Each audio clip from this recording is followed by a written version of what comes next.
शुभ प्रभात। इस बार अभी मैं जो अमेरिका गया, तो अमेरिका जाने के बाद मुझे वहाँ देखकर लगा कि हमें बहुत सारी चीज़ें वहाँ से सीखनी चाहिए। जैसे कौन कौन सी सीखनी चाहिए? तो वहाँ काम करने वाला व्यक्ति जिम्मेदारी से काम करता है। वहाँ जो गैस स्टेशन है उनके पास में ही उनके साथ में डिपार्टमेंटल स्टोर होता है, और उस स्टोर के अंदर बहुत सारे आइटम होते हैं और काफ़ी बड़ा होता है। अगर हम देखें तो जितना हमारा ये कैंपस है, इतना बड़ा एक स्टोर होता है। लेकिन वहाँ पर उस स्टोर को संचालन करने वाले लोग एक या मैक्सिमम दो, इससे अधिक नहीं होते। और मैं जब ये देखा और पूछा, मैंने कहा यहाँ तो एक ही व्यक्ति है, वही तो कैशियर है, और वही आकर सामान देना हो तो सामान दे देता है ना, कुछ और करना हो तो वो भी वही करता है। कहीं कोई चीज़ें बिखर गई तो उनको बिखरने वाली चीज़ों को भी वही लगा देता है। तो मैंने कहा ये तो एक ही व्यक्ति काम कर रहा है। तो जिनका डिपार्टमेंटल स्टोर था उन्होंने कहा कि सर, आप एक चीज़ और देखेंगे कि जहाँ ये है वहाँ कुर्सी नहीं है। इन्होंने 10 घंटे 12 घंटे जो भी काम करना है, कुर्सी नहीं है, इन्होंने खड़े होकर ही वहाँ सारा काम करना है। तो मैंने कहा ये बोर नहीं होते होंगे, सारे दिन थकते नहीं होंगे? बोले नहीं, इनका अभ्यास है। यहाँ कैश भी यही इकट्ठा करेंगे, मैनेजर के रूप में इसने ही रोल प्ले करना है, और फीमेल्स, बड़ी तादाद में फीमेल्स हैं। और मैंने कहा फिर यहाँ की साफ़ सफाई कौन करता है? वो कहते हैं सप्ताह में एक दिन साफ़ सफाई होती है। मैंने कहा मतलब क्या है? बोले नंबर एक तो लोग आते हैं वो गंदा करते नहीं हैं जो आने वाले हैं, और अगर कहीं छोटा मोटा गंदा हो गया, कुछ गिर गया, तो ये यही आकर उसको क्लीन किया और सब रेडी हो गया। 100% जिम्मेदारी इसी की है। कहीं बहुत आवश्यकता पड़ती है तो क्योंकि गैस स्टेशन और अंदर दोनों को मिलाकर एक मैनेजर रखने की आवश्यकता होती है। मतलब काम के प्रति जिम्मेदारी, साफ सफाई। मैं वहाँ पर देखने के लिए गया, और आपने भी देखा होगा एक यूट्यूब पर एक वीडियो डाला है कि जो शिव माउंटेन, इसके बारे में मैंने बोला है, वहाँ देखा तो कहीं भी कोई गंदा नहीं है, कोई भी एक प्लास्टिक की बोतल पड़ी हो ऐसा नहीं है, किसी को कोई टॉफ़ी का एक कोई छिलका पड़ा हो ऐसा बिल्कुल भी नहीं है। ऐसा नहीं है, एकदम नीट एंड क्लीन है। जिसको जहाँ वाहन खड़ा करना है वो अपना वाहन वहीं खड़ा करता है, टेढ़ा मेढ़ा नहीं खड़ा कर सकता। जहाँ से वाहन को निकालना है, ट्रैफिक डिसिप्लिन। मैं तो कई घंटे वहाँ कार में यात्रा करी इस बार, क्योंकि एक स्थान से दूसरे स्थान पर जाने के लिए ड्राइव लिखी होती है। कितने घंटे? 4 घंटे की ड्राइव, 3 घंटे की ड्राइव, 2 घंटे की ड्राइव, 5 मिनट की ड्राइव। बोर्ड पर भी लिखा होता है 10 मिनट ड्राइव, मतलब यहाँ से 10 मिनट में आप वहाँ पहुँच जाएंगे। ड्राइव लिखी होती है, एड्रेस का नाम भी ड्राइव के नाम से ही ऐसे रहता है। तो ट्रैफिक कितना भी होने के बाद भी सभी अपनी लाइन में ही चलते हैं। किलोमीटर्स के हिसाब से भी ट्रैफिक लगने के बाद भी जिसको बाएं मुड़ना है वो बाईं लाइन में जाएगा, जिसको दाएं मुड़ना है वो दाईं में जाएगा, और जिसको सीधा जाना है वो बीच वाली में जाएगा। गलती से भी मतलब दाहिनी लाइन बिल्कुल खाली पड़ी हो और बीच वाली बहुत लंबी है, लेकिन तो भी वो दाईं तरफ नहीं जाएगा। और उस पर भी लाइनें होती हैं। वाइट लाइन है, 2 वाइट लाइन का मतलब नहीं क्रॉस कर सकते। एक वाइट लाइन और एक छोटे छोटे कट, इसका मतलब इधर वाला क्रॉस कर सकता है, और इधर से अगर ये वाइट लाइन और इधर के कट है तो ये वाला क्रॉस कर सकता है, इधर वाला नहीं क्रॉस कर सकता। और कट ही है तो कोई किधर भी क्रॉस कर सकता है। छोटी छोटी जगहों पर भी इस प्रकार का वहां मैंने देखा। दुकानों के अंदर जाके देखा, एकदम कितनी स्वच्छता, नीट एंड क्लीन है। खाना खाने के वाले व्यक्ति भी, जैसे हम लोगों ने वहाँ जलेबी ली, और जलेबी लेने के बाद खुद ही उठाकर लाए, अपनी टेबल पर बैठने के बाद देखा मैंने, यार यहाँ तो गंदा ही नहीं है कुछ। और जलेबी क्या है, तो दोने में से भी कभी दाएं में निकल जाती है, तो जो जिनके साथ में खा रहा था उनका वो निकल गया। तो टिश्यू पेपर बहुत होते हैं वहाँ। क्या होते हैं? बाथरूम में भी टिश्यू ही मिलता है, पानी नहीं मिलता। बड़ी समस्या रही। लेकिन तो उन्होंने तुरंत टिश्यू से उसको साफ किया। मैंने ये क्या मतलब है, यहाँ बंदा नहीं? बोले नहीं, यहाँ खुद ही साफ करना है। ये सारी चीजों को देख करके लोग ऑटो डिसिप्लिन में हैं।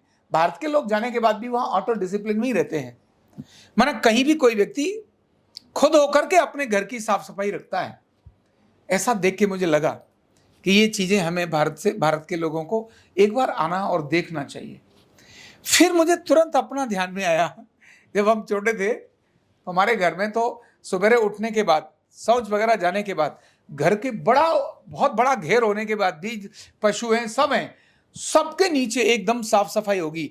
कहीं रास्ते में भी कोई कूड़ा नहीं मिलेगा, और घर के अंदर गंद होने का तो मतलब ही नहीं है। कोई व्यक्ति जामर्जी फेंकता नहीं गांव के अंदर। घर के अंदर कूड़ा है उसके स्थान पर जाएगा, खाना खाया तो उसके लिए एक निश्चित चीज होगी, अपने बर्तन खाने के बाद तुरंत उठा करके धोने के लिए लेकर जाएंगे। मैं जब मुझे ध्यान में आया, फिर मुझे भारत की और चीजें भी ध्यान में आई।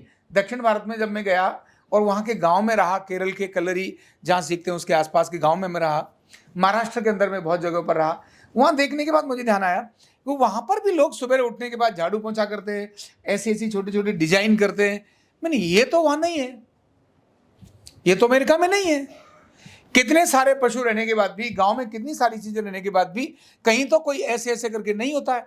सबकी चीजें अपनी है, हर जगह हर एक व्यक्ति अपनी चीजों को रखता है क्योंकि स्पेस भी पर्याप्त है।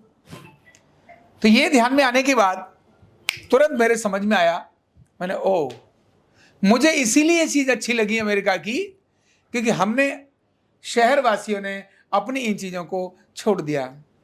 और जो जो बालक पढ़ा उसने पढ़ने के बाद अपनी संस्कृति को छोड़ दिया और अमेरिकी संस्कृति, पश्चिम की संस्कृति जो ठीक नहीं थी, जिसके बारे में किसी और दिन बताऊंगा। एक हैलोवीन त्योहार होता है जिसके बारे में आपको डिटेल बताऊंगा। यानी वो जो ठीक नहीं थी हमने उसको एक्सेप्ट कर लिया, अपनी चीजों को छोड़ दिया। तो अपनी चीज को हम भूले, समय को भूले, काम करने वाले को भूले।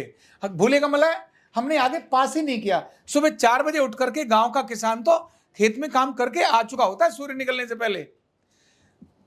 गाय और भैंस के दूध को निकालने का काम तो सूर्य उदय से पहले हो जाता है, चारा वारा सब कट जाता है। गांव के अंदर तो एक कल्चर है। और शाम को सूर्यास्त के समय सब खत्म और अपना आओ भोजन करो। जब से हमने पश्चिम की चीजों को लिया, मोबाइल को लिया, टेलीविजन को लिया, एजुकेशन भी हमने जब वही ली, तो हम अपनी चीजों को भूल गए। और तभी मुझे अमेरिका भारत से ज्यादा अच्छा लगा। और मुझे ही नहीं लगा, ज्यादातर लोग यही कहते यार वो बढ़िया है, भारत क्या है, कुछ भी नहीं है, गंदा इतना सब कुछ है। ये सब हो गया।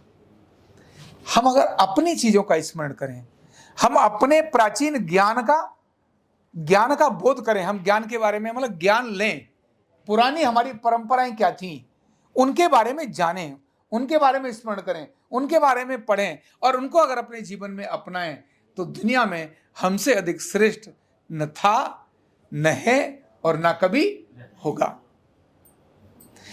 ये देखने के बाद ये दोनों चीजें पहले मेरे मन में आया कि मैं आपको बताऊं कि अमेरिका में क्या क्या अच्छा है, जो बताने की चीजें बतानी चाहिए। लेकिन तुरंत मुझे ध्यान में आया, नहीं, भारत में क्या अच्छा है, भारत में क्या अच्छा था, मुझे यही आप सबको बताना चाहिए।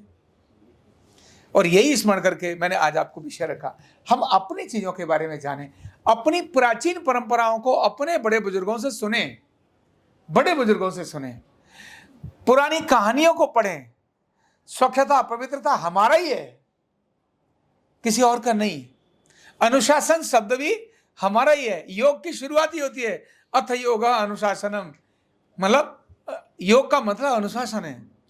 तो जिस अनुशासन की बात हम दुनिया को करते हैं, हमने दुनिया की खराब चीजों को लर्न करके अपनी चीजों को विस्मृत कर दिया। हमें अपनी चीजों का स्मरण करना है और उनको अपने जीवन में धारण करना है, तो हम फिर से दुनिया के लिए उसी प्रकार के आदर्श बन जाएंगे।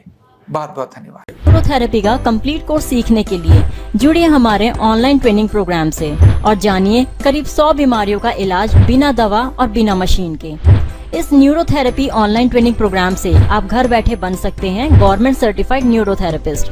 रजिस्ट्रेशन के लिए नीचे दिए गए नंबर पर अभी कॉल करें। और हाँ, हमारे वीडियो को लाइक करना, शेयर करना और चैनल को सब्सक्राइब करना बिल्कुल भी ना भूलें। धन्यवाद।